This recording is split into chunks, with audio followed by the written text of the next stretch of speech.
Hello, you will have heard by now that the ACT Aspire is going to be held at a later date. So all of you who've received directions on proctoring and rooms, classrooms, etc., please forget all that, just destroy it, because now I'm working on sending you a copy of the new rooms for the PSAT, and later on for the November the 3rd testing for the Aspire, you'll get new proctoring lists for them and classrooms where students will go to. So today I'm going to talk to you about the PSAT alone. I wanted to go through a few important points with reference to proctoring and organising the rooms for the PSAT, which is the practice SAT, and tied to that is the National Merit Scholarship qualifying test, which is extremely important for our students. The College Board has strict rules on how these tests can be administered and should be administered. And so I'll begin by saying, if you are proctoring in your own classroom, that classroom has to be set up in a specific way, and a seating chart will have to be created.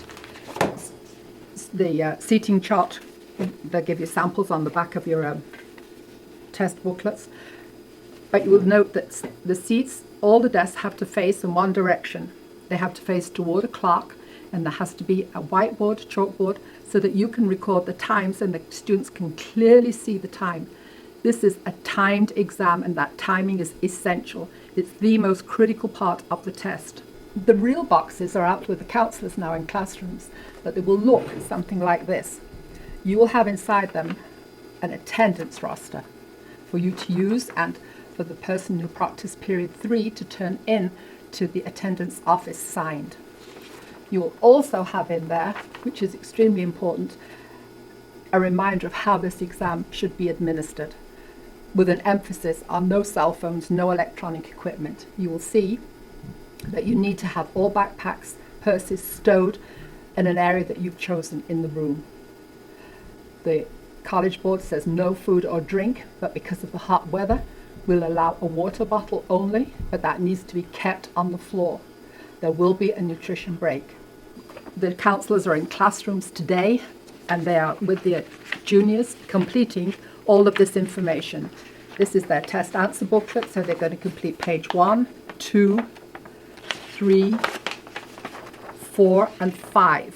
When the students come to test, their test will be at the back of the booklet here.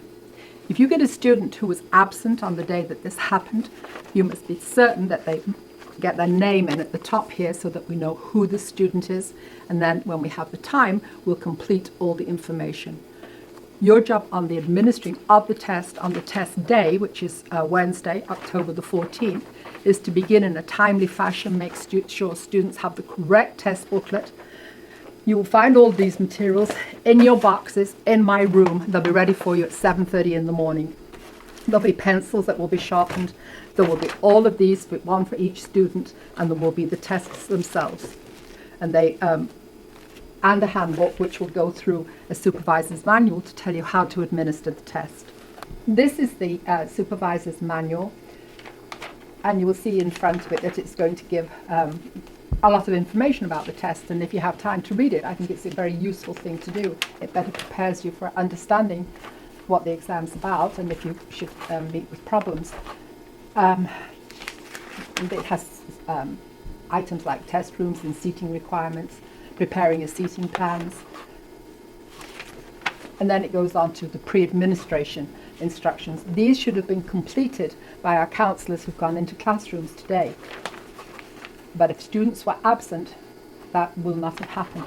We'll try and call them in ahead of time and see if we can get it finished and done with.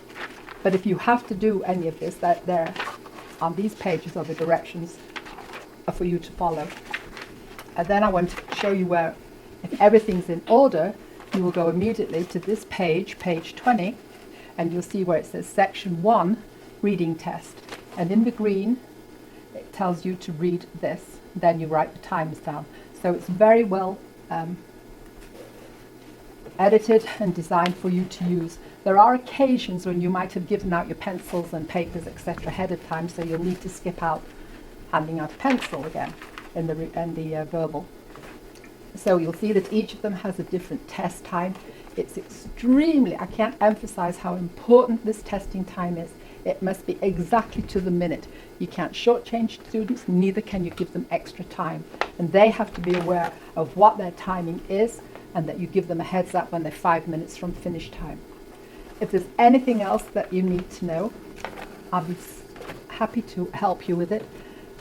So I'll go through that again very briefly. Timing is essential on this test.